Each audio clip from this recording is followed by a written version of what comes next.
안녕하세요. 김태현 목사입니다. 뚜벅뚜벅 메시지. 오늘 시편 묵상 122번째. 교회를 향한 기쁨을 누리는 법. 교회를 향한 기쁨을 누리는 법. 시편 122편 1절에서 9절 말씀 가지고 함께 뚜벅뚜벅 걸어가겠습니다. 시편 122편을 기록한 사람은 다윗인데 그가 예루살렘 성전을 향하여 가자는 말이 너무나 기뻤다고 했습니다. 1절. 사람들이 나를 보고 주님의 집으로 올라가자 할 때 나는 기뻤다. 그 기쁨은 순례자들의 공통된 기쁨입니다. 예루살렘 성을 보는 것 자체가 감격이었습니다. 3절, 예루살렘아, 너는 모든 것이 치밀하게 감춰진 성읍처럼 잘도 세워졌구나. 이스라엘 각처에서 온 그 순례자들을 만나는 것 역시 너무나 즐거운 일이었습니다. 4절, 모든 지파들, 주님의 지파들이 주님의 이름을 찬양하려고 이스라엘의 전례에 따라 그리로 올라가는구나. 우리가 성지 순례 갔을 때 바로 이 느낌이었습니다. 어떻게 하면 우리도 다윗처럼 교회를 향한 기쁨을 누릴 수 있을까요? 답은 하나입니다. 교회를 사랑하는 것입니다. 다윗은 예루살렘을 사랑하는 사람들에게 평화가 있기를 축복하고 있습니다. 6절, 예루살렘아, 너를 사랑하는 사람들에게 평화가 있기를.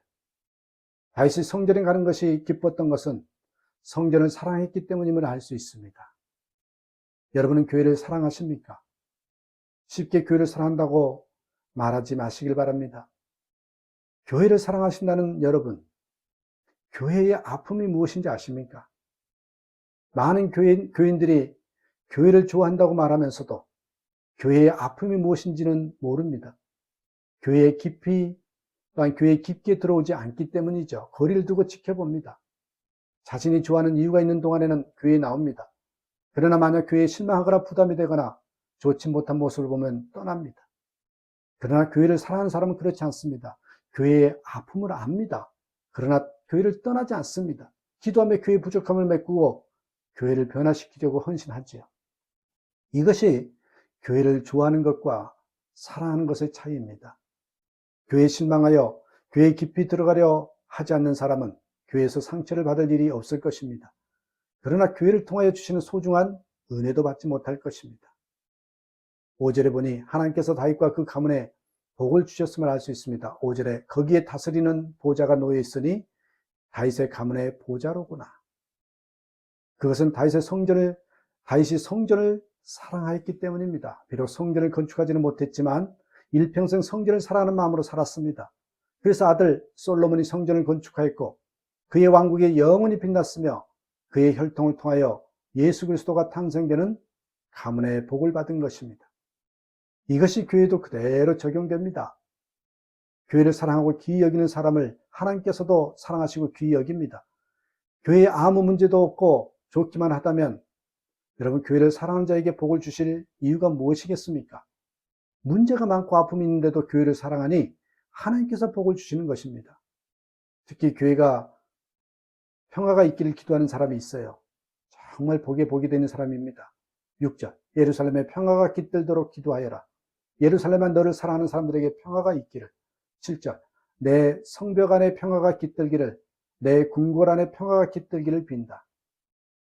예루살렘은 늘 주위 강대국들의 공격의 대상이었기에 전쟁이 그칠 날이 없었습니다. 그래서 다윗은 예루살렘의 평화를 위하여 기도하라는 것입니다.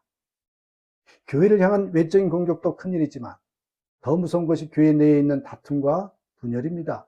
교회 안에서 싸우면 완전히 마귀에게 속고 있는 것입니다. 하나님의 마음이 어떠실까요? 그러나 불의도 용납하자는 것은 아닙니다. 그러면 교회의 타락을 막을 길이 없게 될 것입니다. 교회의 평화는 그저 싸우지 않는 것이 아니라 하나님의 임재 안에 누려지는 것입니다. 주님이 함께 하시는 것이 평화입니다. 그러면 어떤 공격도 두렵지 않으며 결코 서로 싸울 수 없을 것입니다.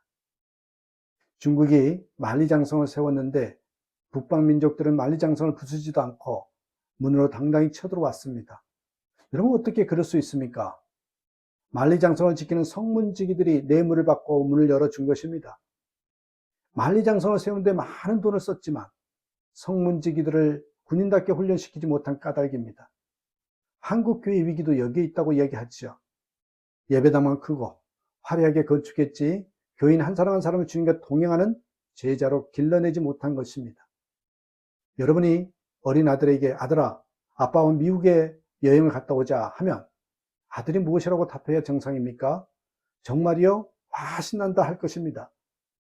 예? 미국이요? 안 돼요. 저는 돈도 없고 영어도 못해서 미국에 갈 수 없어요. 하는 아이는 없을 것입니다. 돈이 없어도 영어를 못해도 아빠와 함께 가면 문제될 것이 무엇이 있겠어요? 그런데 예수님을 믿으면서도 염려와 걱정 속에 사는 이유가 무엇입니까? 정말 함께 하신 주님을 바라보지 못하기 때문입니다. 만약 마음이 불안하다면 모든 일을 내려놓고 주님 앞에 나아가는 시간을 가져야 합니다. 요한복음 14장 27절에 평안을 너희에게 끼치노니 곧 나의 평안을 너희에게 주노라.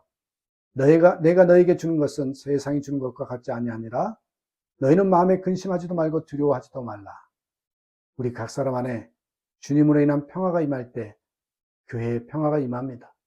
그러면 우리 삶의 모든 영역에서 평화를 누리게 됩니다. 8절 내 친척과 이웃에게도 평화가 너에게 깃들길 빈다 하고 축복하겠다. 여러분, 요즘 한국 교회가 참 어렵다고 합니다. 그래서 여러분 교회를 사랑하는 사람이 필요합니다. 우리가 교회에서 기도해야 되고 주 우리 하나님 집에 복이 깃들길 빈다 이렇게 기도하면서 교회를 사랑하는, 그래서 교회를 통해서 복에 복이 되는 저와 여러분의 삶이 되기를 주님의 이름으로 축복합니다. 감사합니다.